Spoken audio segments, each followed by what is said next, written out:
My name is Sophia, and I am 26 years old.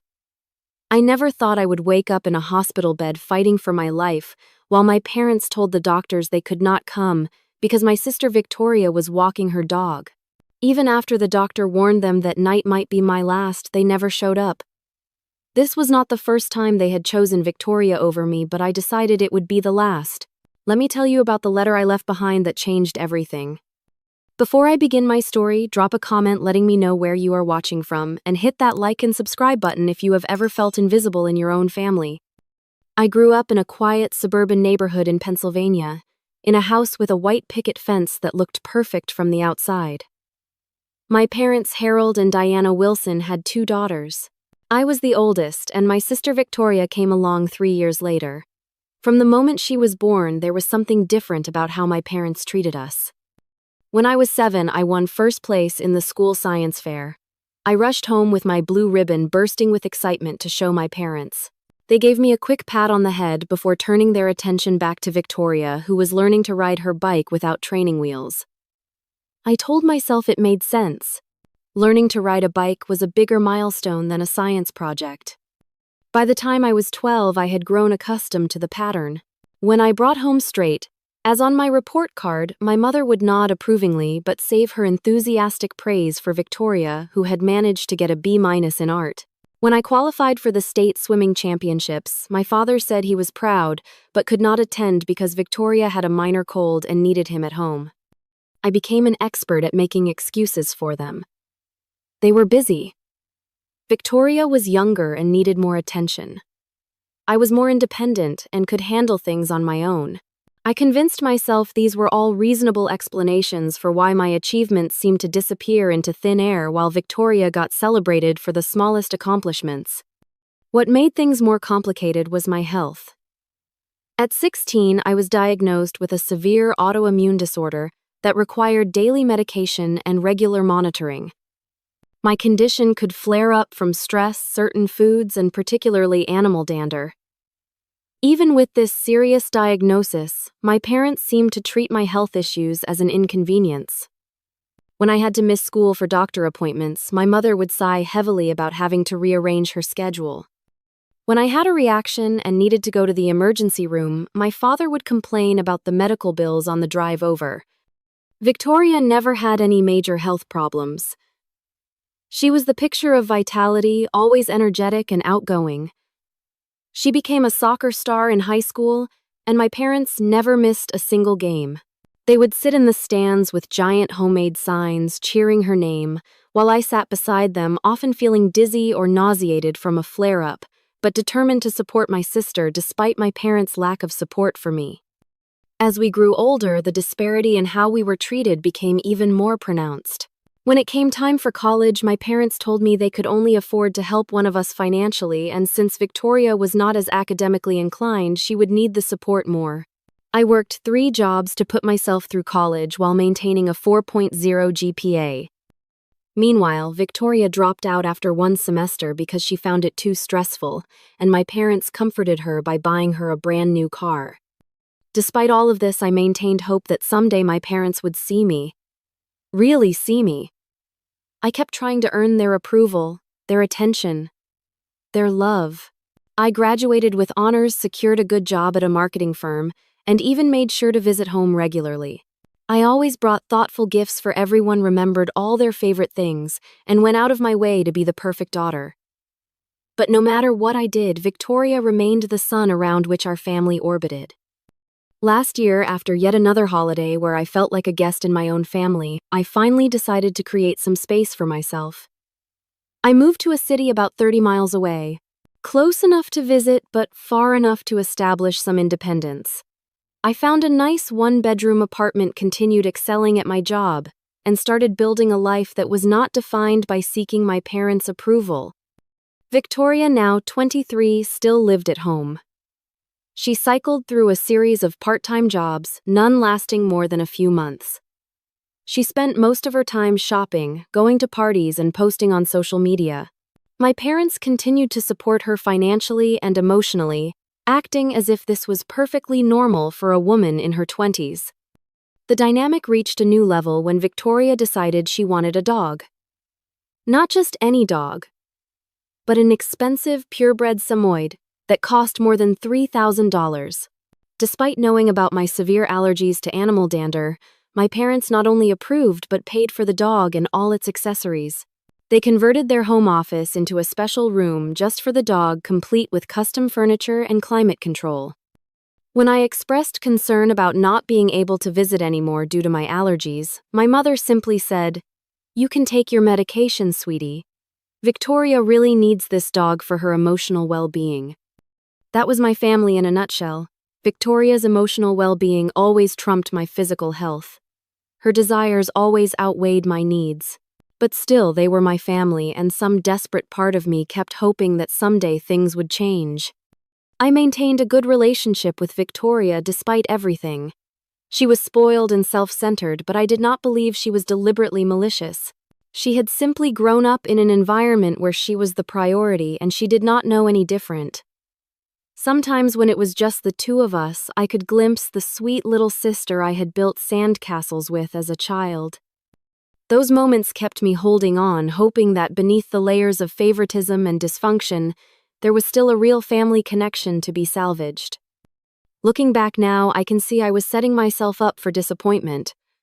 I was clinging to a fantasy version of my family rather than accepting the reality of who they were and how they valued me.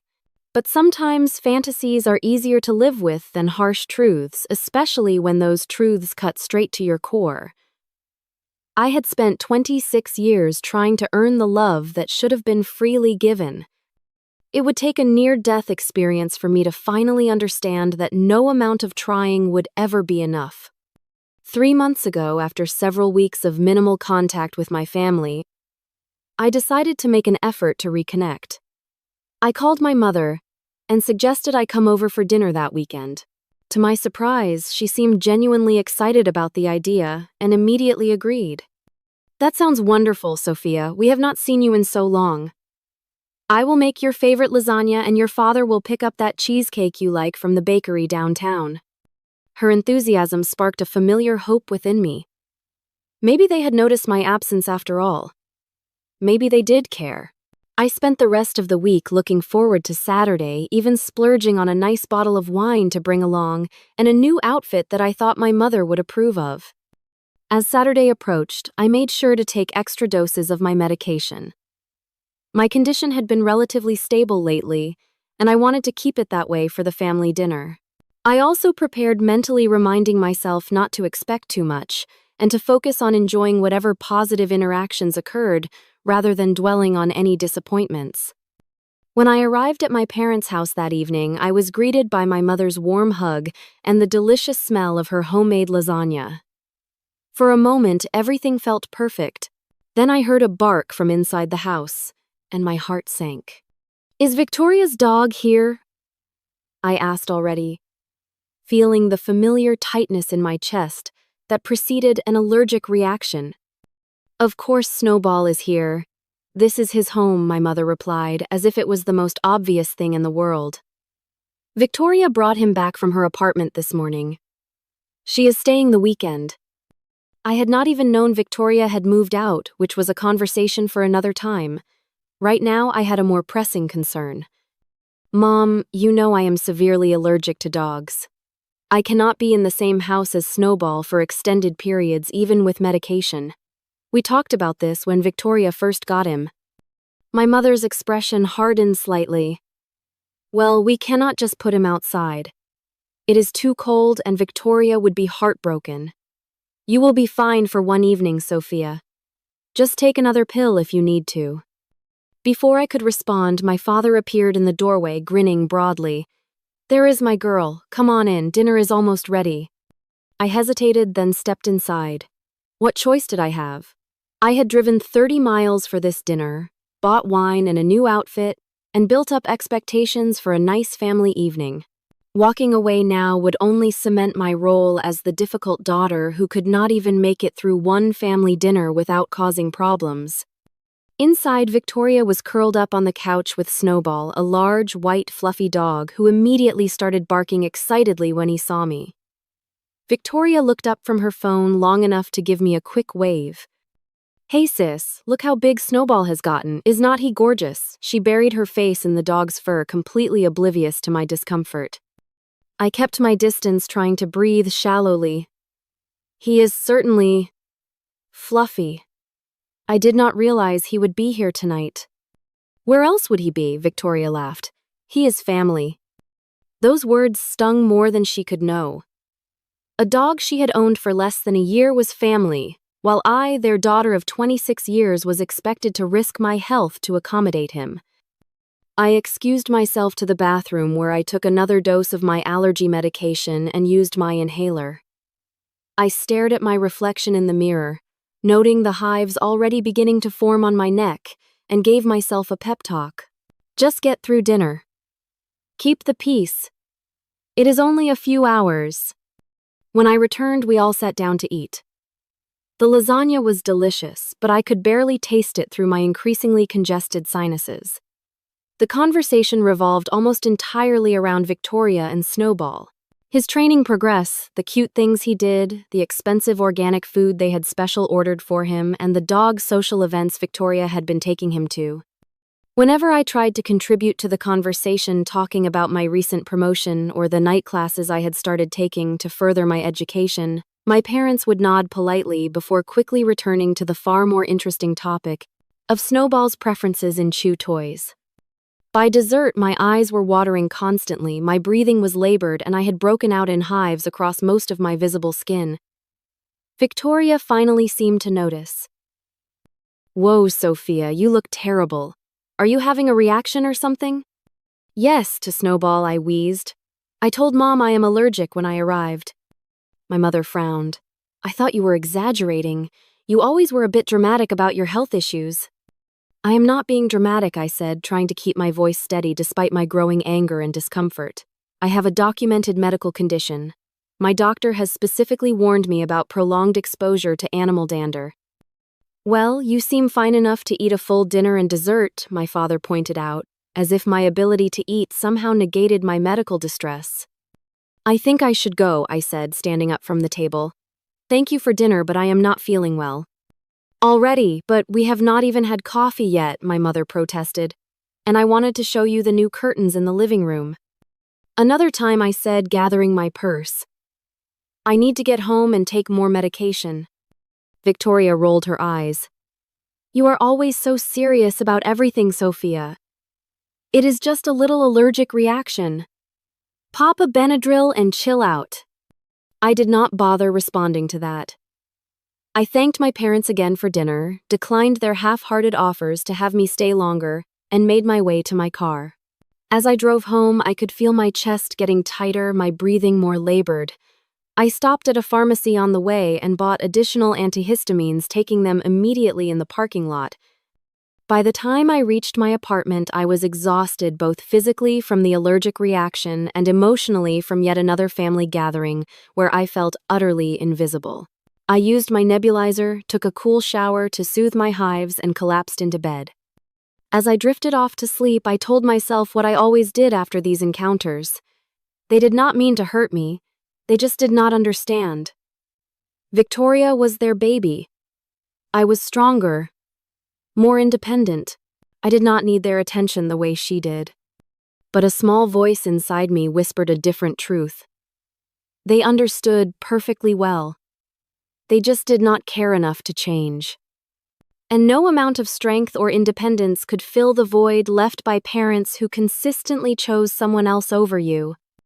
I pushed that voice away and fell into a troubled sleep, unaware that this relatively minor incident was just the beginning of a health crisis that would ultimately force me to confront the painful reality of my family dynamic once and for all.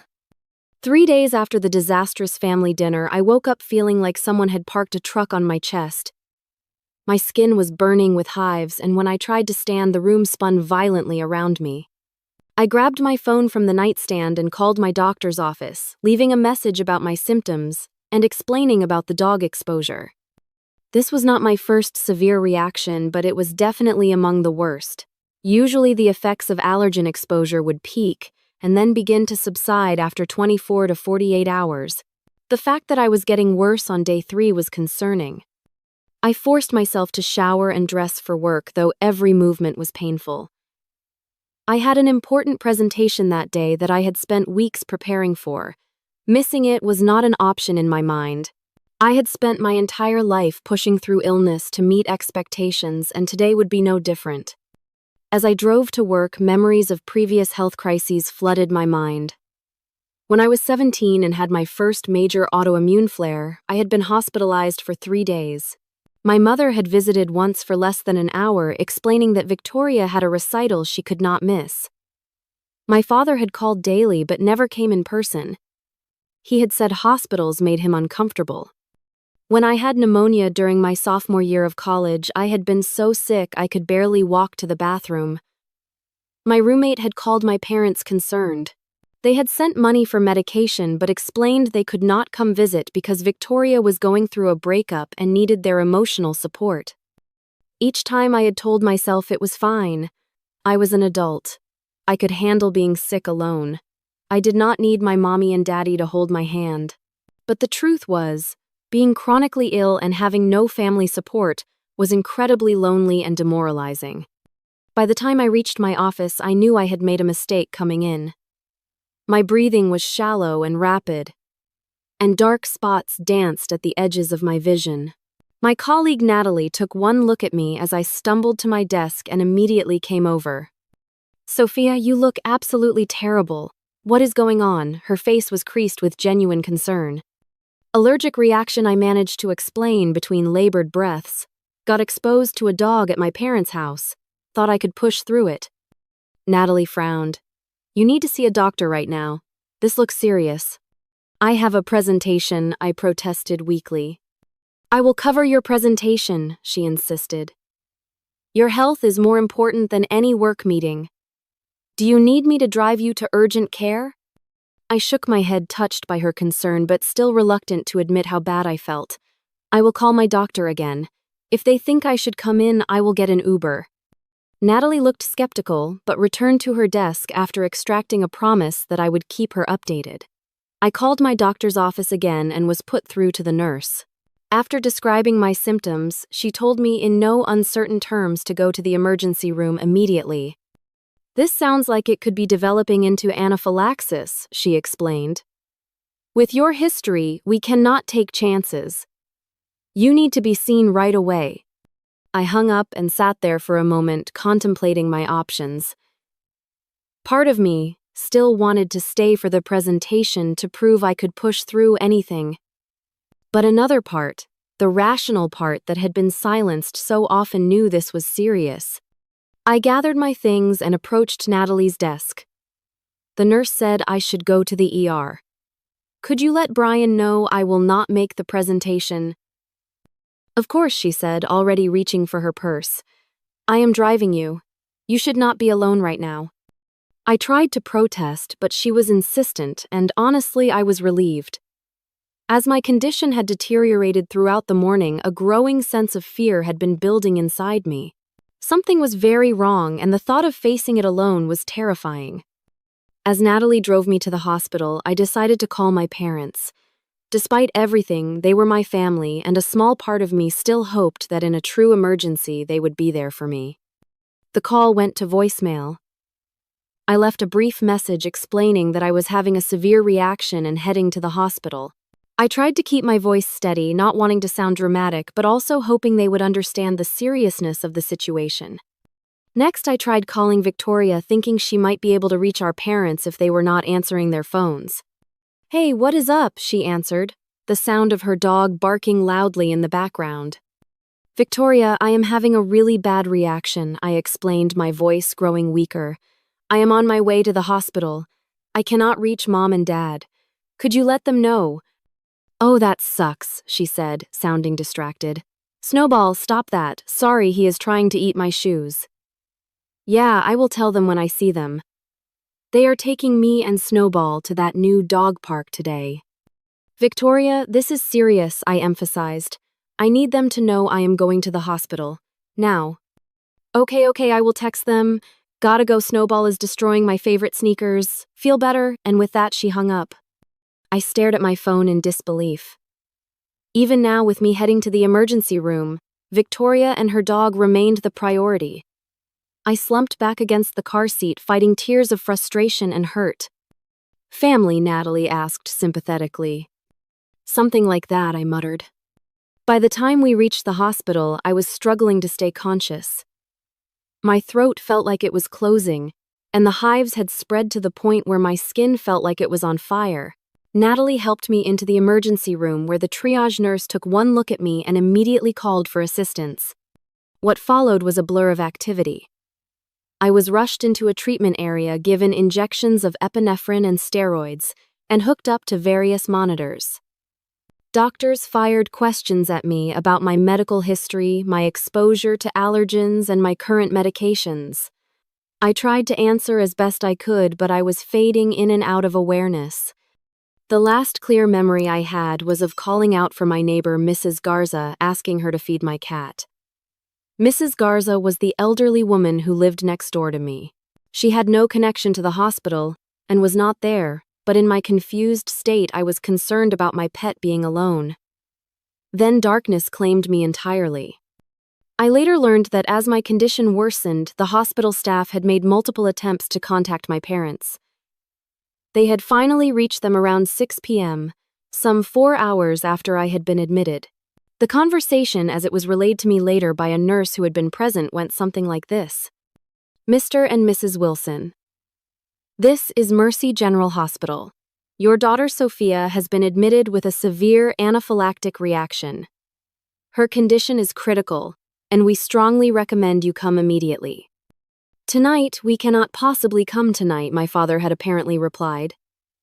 "Our other daughter is walking her dog at that new park across town, and we need to pick her up afterward." "Sir, I do not think you understand. Your daughter is in critical condition. The doctors are doing everything they can, but her organs are starting to show signs of stress. Tonight might be her last night. You really should be here."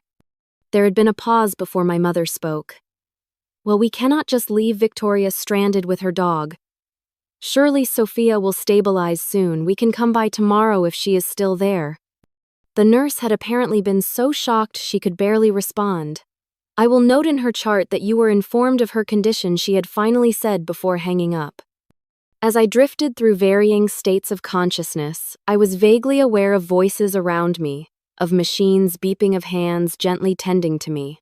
At one point, I opened my eyes to see a nurse holding my hand. She was older, with kind eyes and gray hair peeking out from her cap. "You hang in there, sweetheart," she said softly.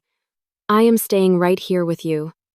I squeezed her hand weakly in response, grateful for this stranger's compassion when my own family had abandoned me once again. Throughout the night, my condition remained critical. My body was essentially at war with itself, my overactive immune system attacking my own tissues in response to the prolonged allergen exposure. The medical team worked tirelessly, adjusting medications and monitoring my vital signs. By morning, I had stabilized somewhat, though I remained in the intensive care unit. The crisis had passed, but the damage to my body, and even more so to my heart, had been done. Natalie had contacted some of my other colleagues, and throughout the next day, a steady stream of coworkers and friends came to visit. They brought flowers, cards, and genuine concern. People I saw every day but had never considered close friends showed up and sat with me, sharing stories and keeping my spirits up. Not once did my parents call to check on my condition. Not once did Victoria text to see if I was still alive. As the reality of their absence sank in, something inside me finally broke. The fantasy I had clung to for 26 years, the hope that deep down my family truly loved me, finally shattered completely. In its place grew a strange sense of clarity. For the first time, I saw my family exactly as they were, not as I wished them to be. And with that clarity came the beginning of a plan, the letter that would change everything. The first 72 hours in the hospital remain mostly a blur in my memory. I have flashes of consciousness, the cold rush of medication entering my veins through the IV, the constant beeping of monitors, the squeak of nurses' shoes on linoleum floors, and the persistent feeling that I was drowning despite the oxygen mask covering my face.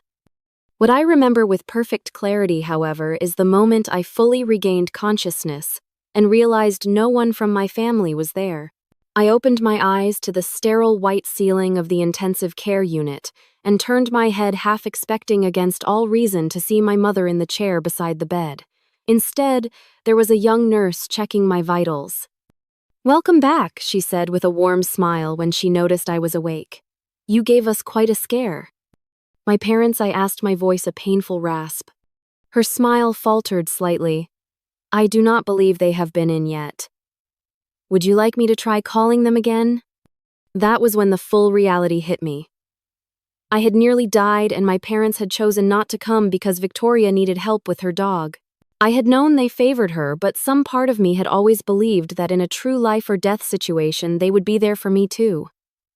That belief had been the last thread holding together my image of us as a real family. Now that thread had snapped? "No," I said after a long moment. "Do not call them." The nurse, whose name badge read Ellie, seemed to understand something of what I was feeling.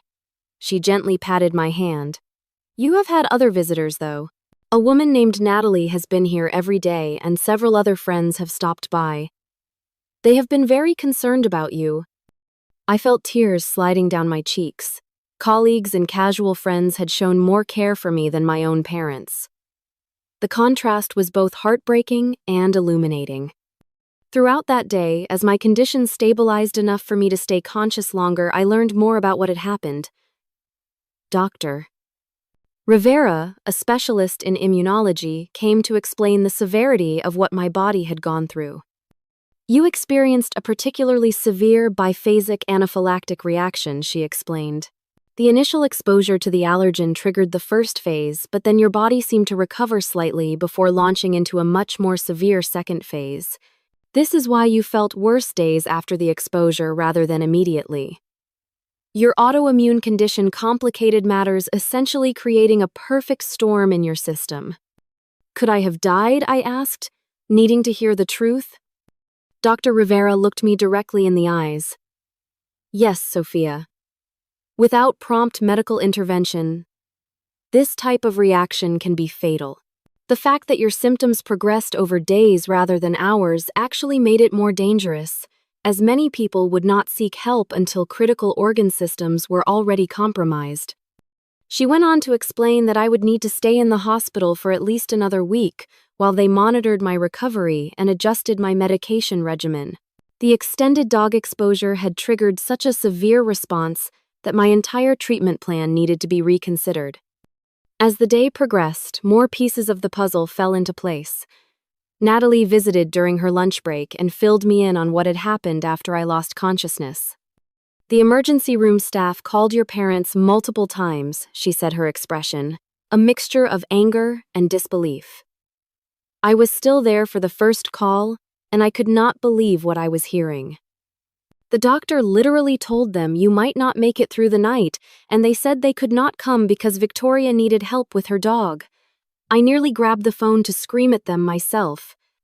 She went on to tell me that she had stayed at the hospital until late that night, only leaving when the nurses assured her I had stabilized. She had returned the next morning before work and had been checking in daily since then. Other colleagues had organized a rotation so someone would visit me at least once a day.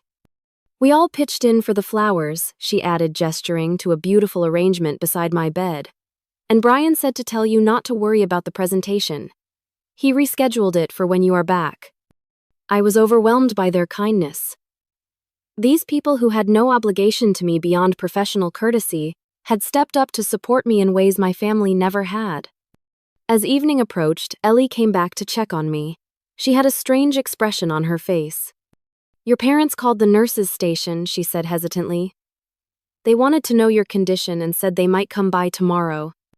Might I repeated the word, tasting bitter in my mouth.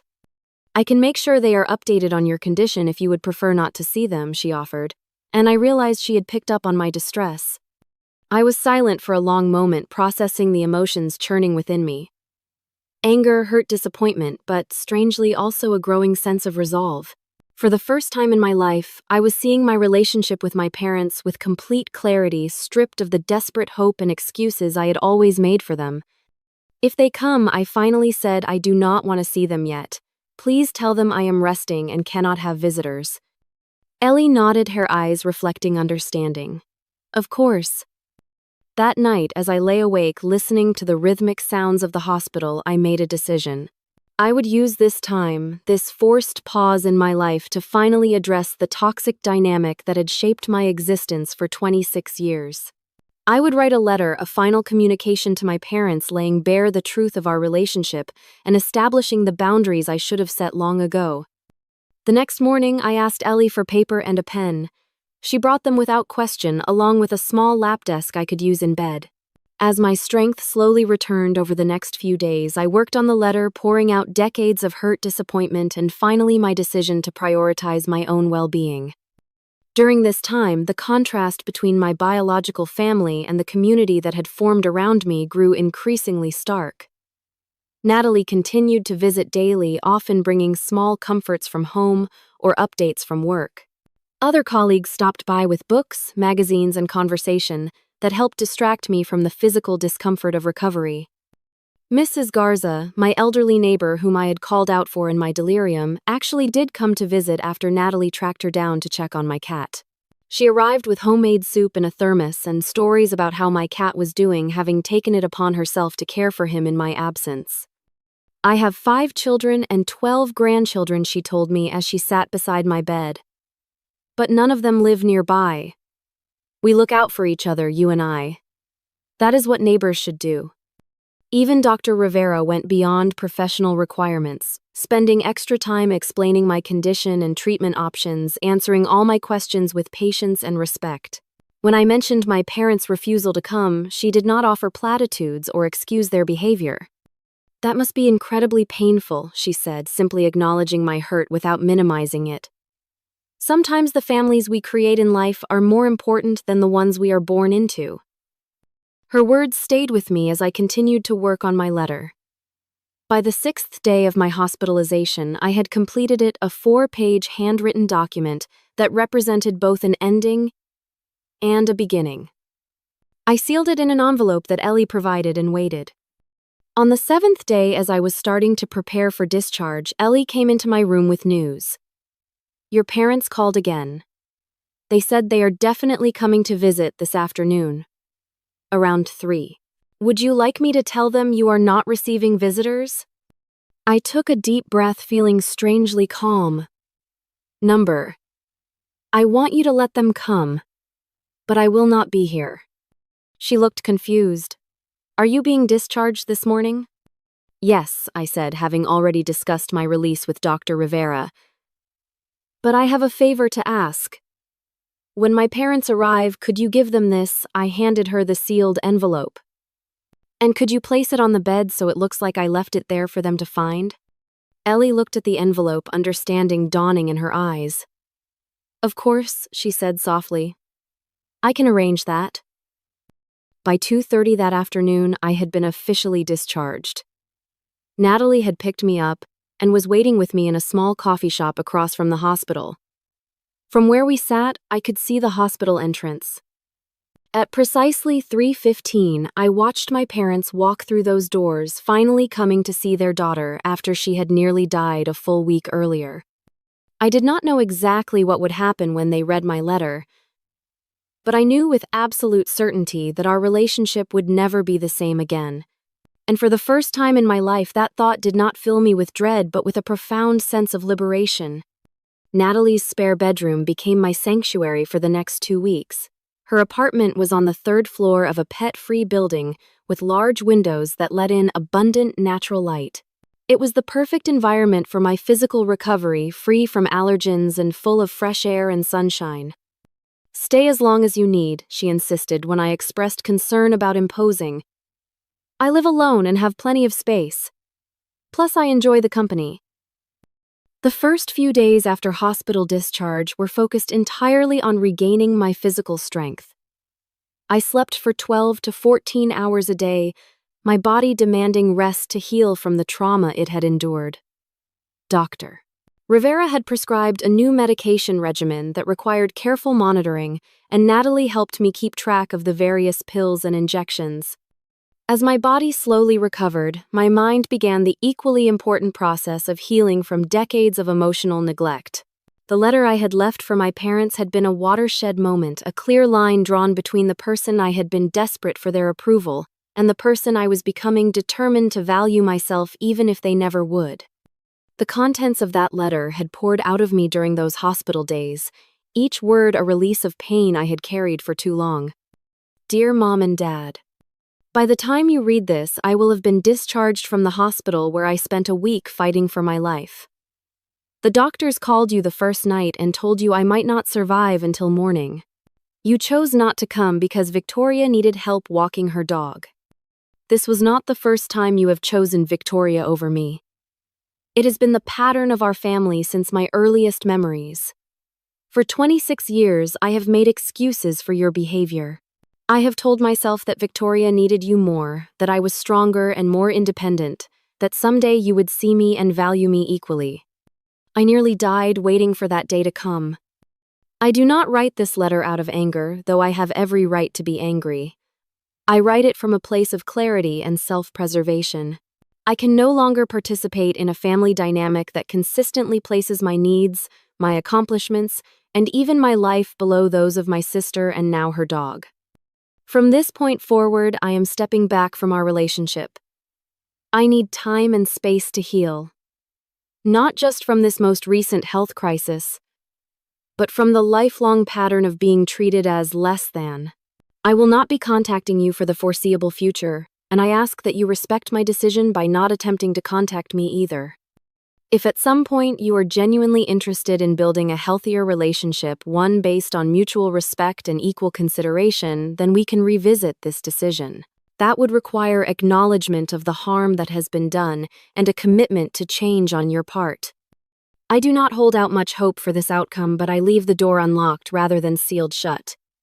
Not for your sake, but for mine. Because despite everything, letting go of the dream of having parents who truly see and value me is the hardest thing I have ever done.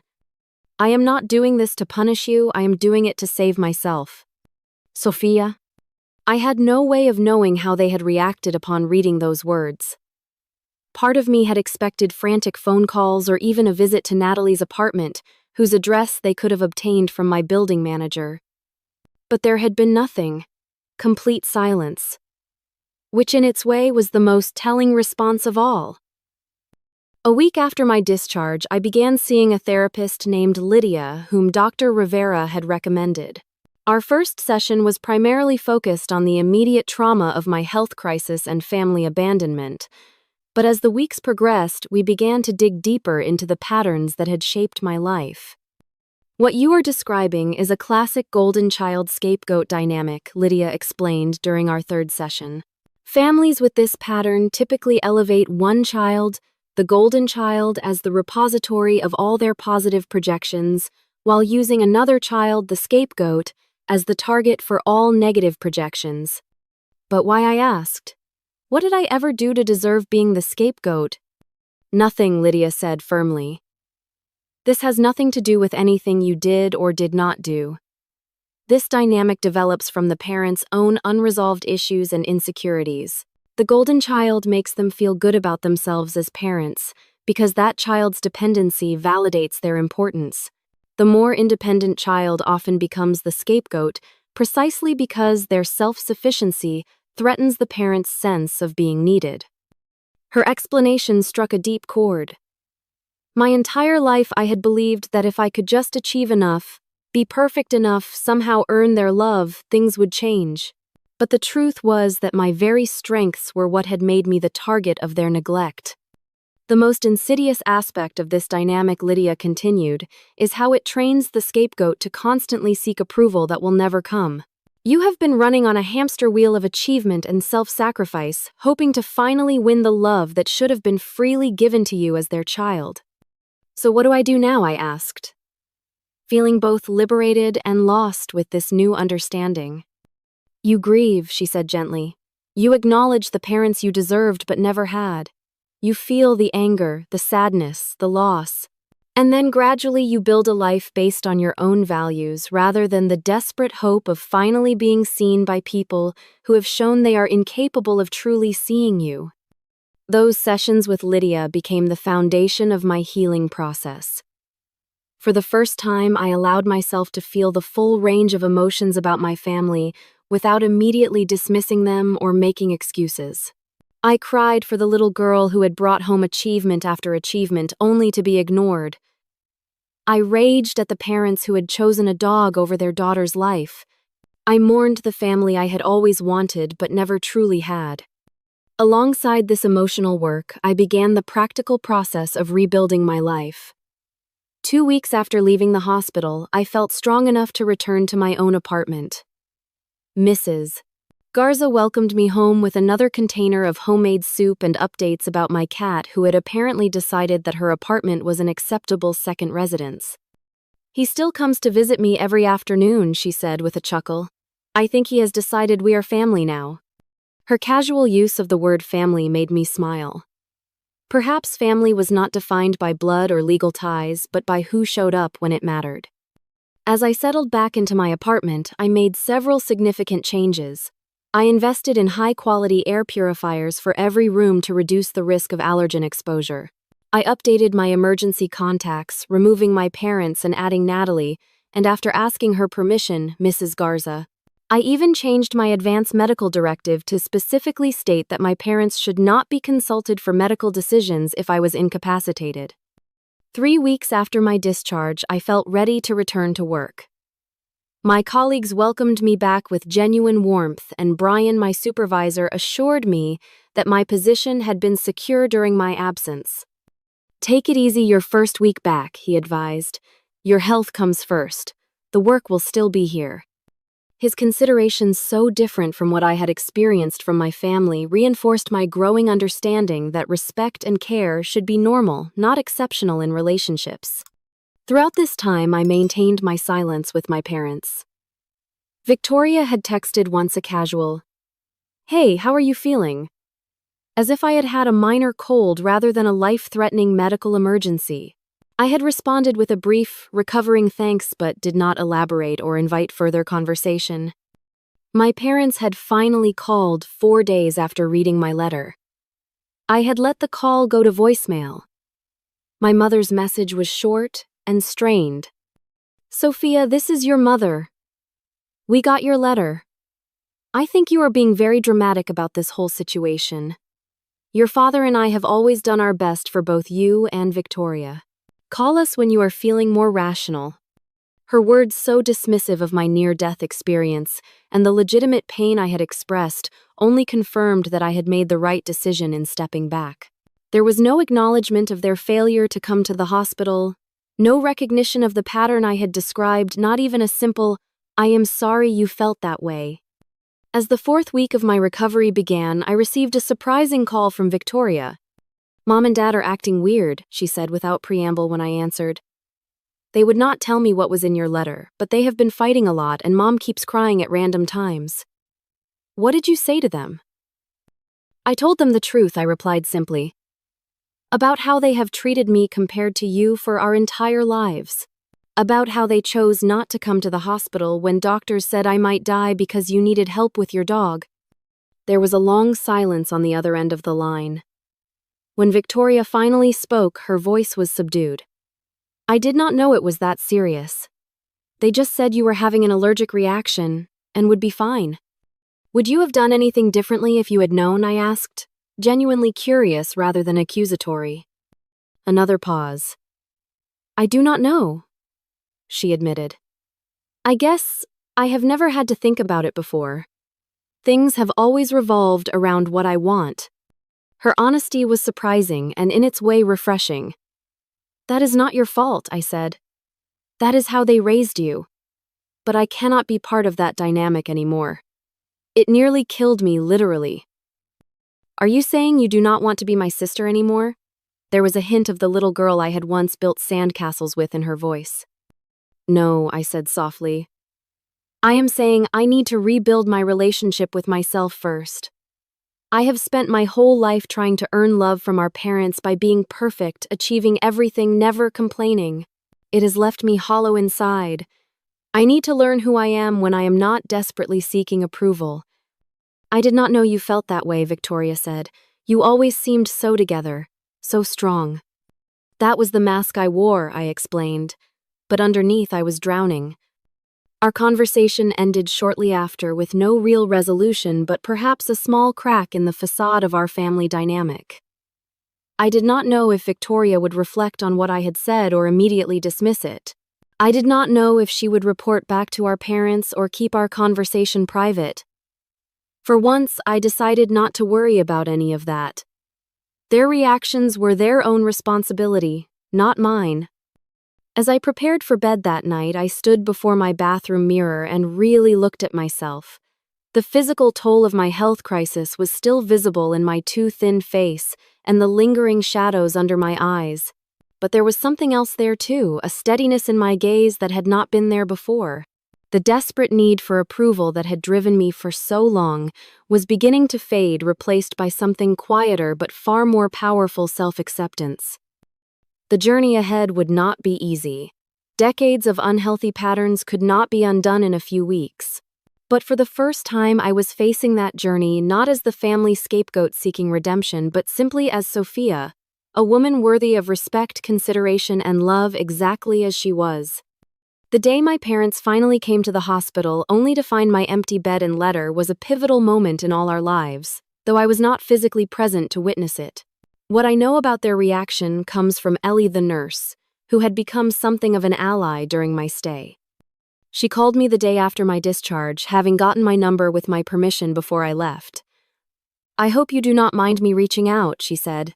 "I just thought you might want to know what happened when your parents arrived." I did want to know, though. Part of me feared the answer. "Please tell me." "They came right at 3 like they said they would," Ellie recounted.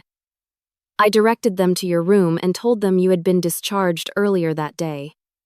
Your father seemed annoyed, asking why no one had called to tell them. Your mother went straight to the bed and saw your letter." According to Ellie, my mother had picked up the envelope with my name written on the front in my distinctive handwriting. She had called my father over and they had opened it together, standing side by side at the foot of the empty hospital bed. "I gave them privacy," Ellie continued, "but I could see them through the window in the door. I have never seen someone's expression change so dramatically. Your father's face turned red, then almost purple. Your mother went completely white, like all the blood drained from her face at once. She sat down on the bed about halfway through reading, like her legs could not hold her anymore. When they had finished reading, my father had crumpled the letter in his fist, then immediately smoothed it out again as if regretting the impulse. My mother had simply sat there, staring at nothing. They stayed in that room for almost 45 minutes, Ellie said. Not talking much, just sitting there. When they finally left, your mother was crying, and your father looked like he had aged 10 years in an hour. I listened to this account with a strange detachment, as if hearing about strangers rather than my own parents.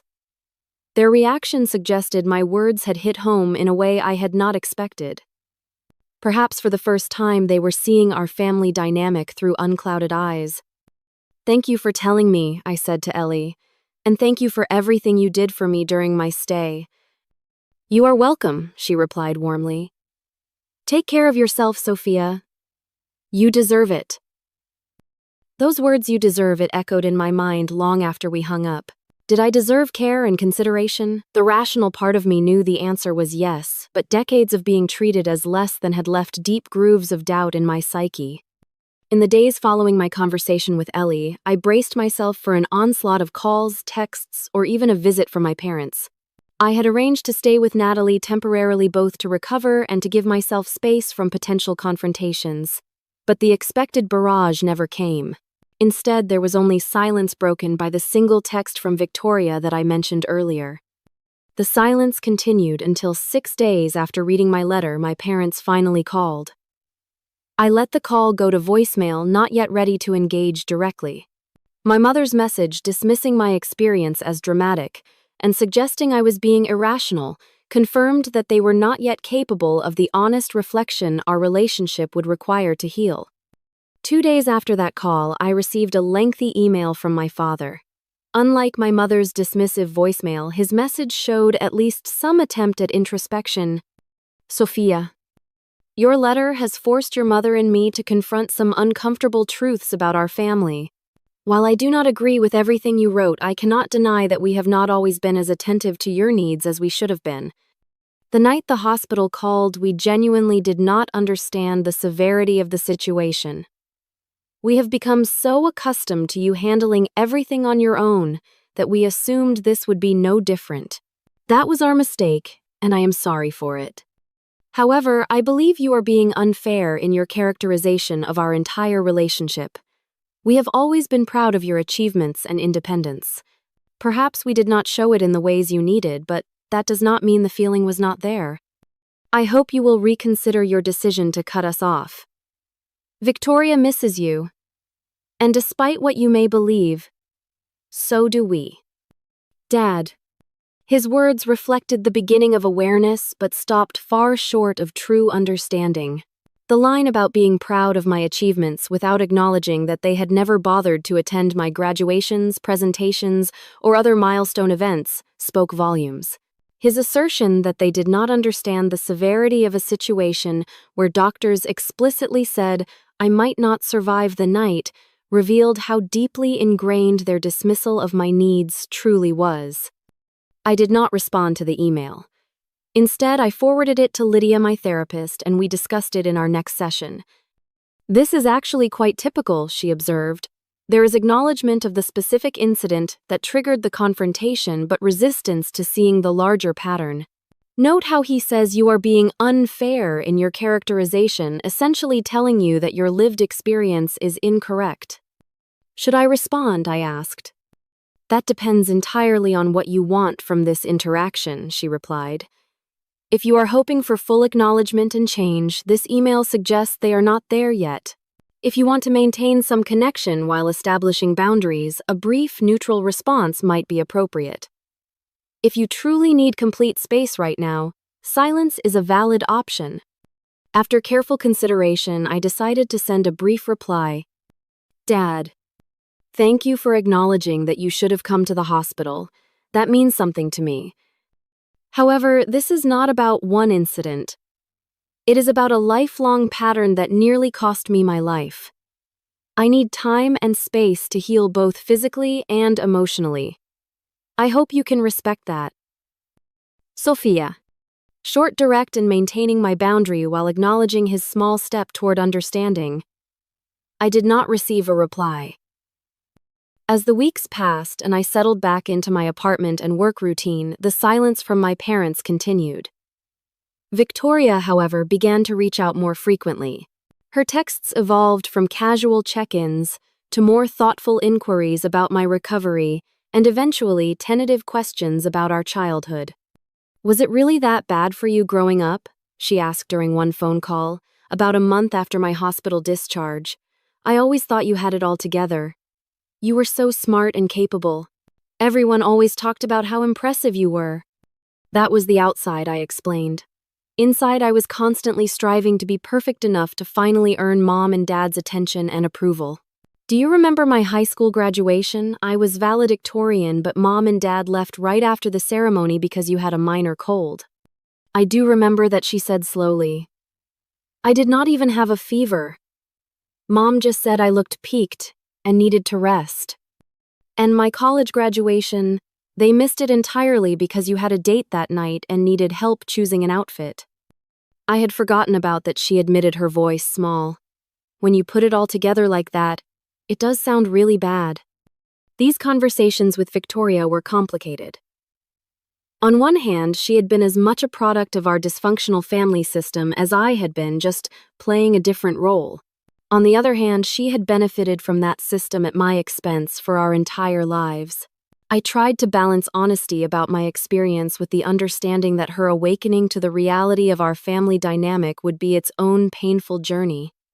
6 weeks after my hospital discharge, when I was fully back at work and settling into my new normal, the confrontation I had been both expecting and dreading finally occurred. My parents showed up at my apartment unannounced on a Saturday afternoon.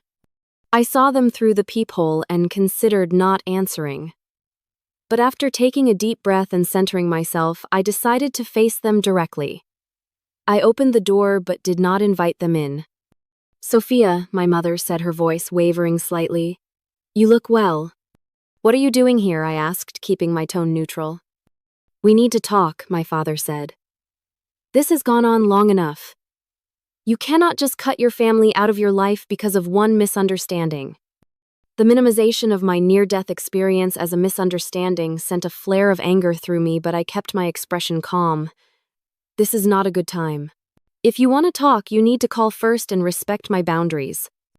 "Boundaries," my mother repeated, as if the concept was foreign to her. "We are your parents. We do not need permission to see our own daughter." "Actually, you do," I said firmly.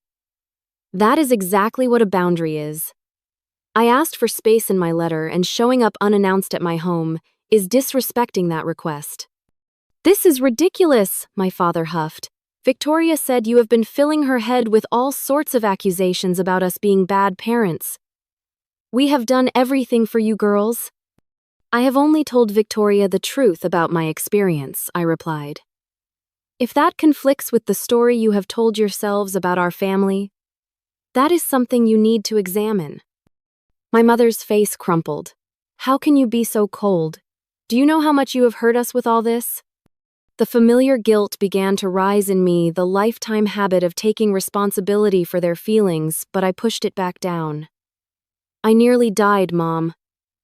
Alone in a hospital because you and Dad chose Victoria's dog over coming to be with me. I am not responsible for your feelings about that reality." They continued to push, using every tactic that had worked in the past. Guilt, obligation, dismissal of my experience, appeals to family loyalty. But something had fundamentally changed in me. The desperate need for their approval that had driven me for so long had been replaced by a clear-eyed understanding of my own worth and the treatment I deserved.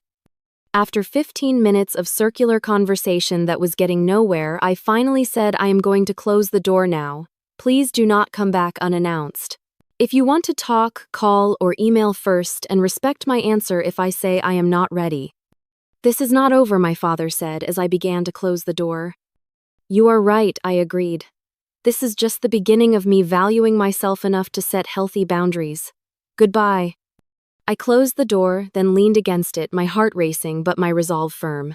For the first time in my life, I had stood my ground with my parents without being consumed by guilt or the desperate hope of finally earning their approval.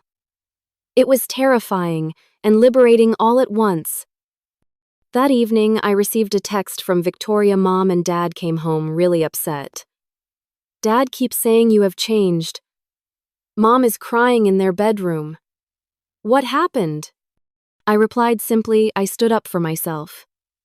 It is new for all of us." Her response came after a long delay. "I think I need to learn how to do that too."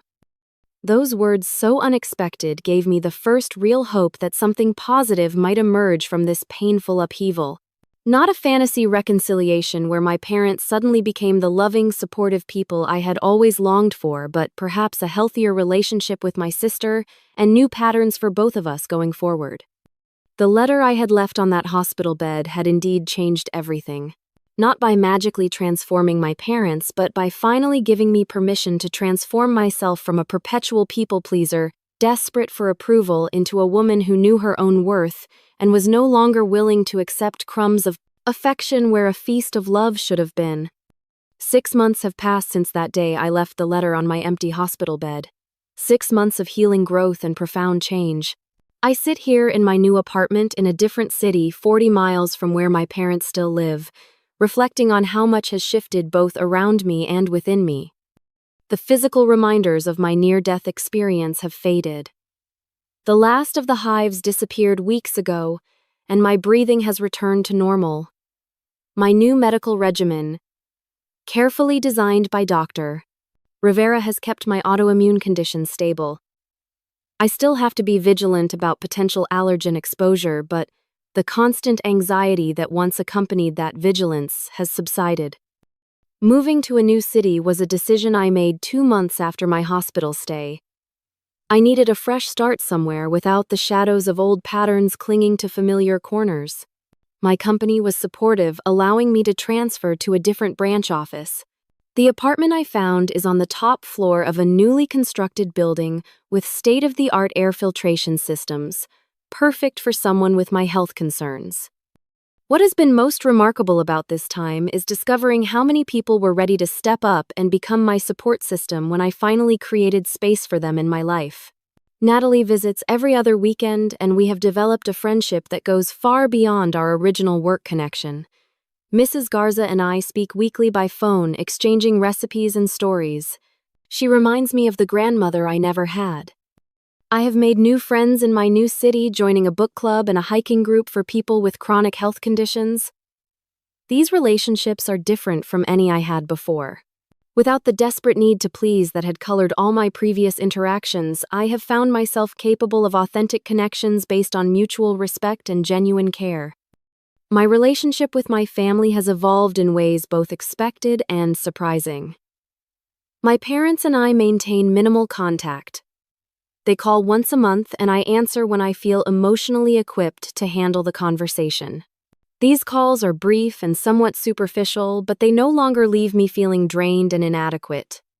I have accepted that they may never be capable of the deep, nurturing relationship I once craved, and strangely, that acceptance has freed me from the constant disappointment of unmet expectations. Victoria, however, has undergone a transformation I never anticipated. 2 months after my hospital stay, she moved out of our parents' house and into her own apartment.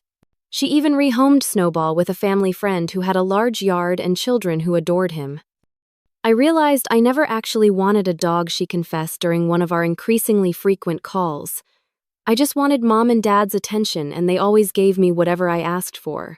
It was not fair to Snowball or to you. That level of self-awareness from my previously self-absorbed sister shocked me. When I asked what had prompted this change, her answer was both simple and profound. Your letter. Not the one you left for Mom and Dad, but what you told me about having to be perfect to try to earn their love. It made me look at myself and realize I have been doing the same thing just differently. I was being the dependent, needy daughter because that got me their attention. But it was making me into someone I do not actually want to be. Victoria and I now meet for coffee once a month. Our relationship is still healing, still finding its new shape, but there is an honesty between us that never existed before. We are learning to be sisters without the distorting lens of our parents' favoritism. Therapy continues to be a cornerstone of my new life. Lydia has helped me understand that the healing process is not linear. There are still days when the old habits of thinking try to reassert themselves. Days when I catch myself overachieving to prove my worth, or minimizing my needs to avoid being difficult. But now I recognize these patterns for what they are: echoes of a dynamic I have chosen to leave behind.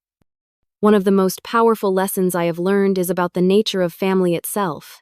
Blood relationships are given to us by circumstance, but true family, the people who show up, who value us, who respect our boundaries while supporting our growth, we choose and create through our actions and commitments.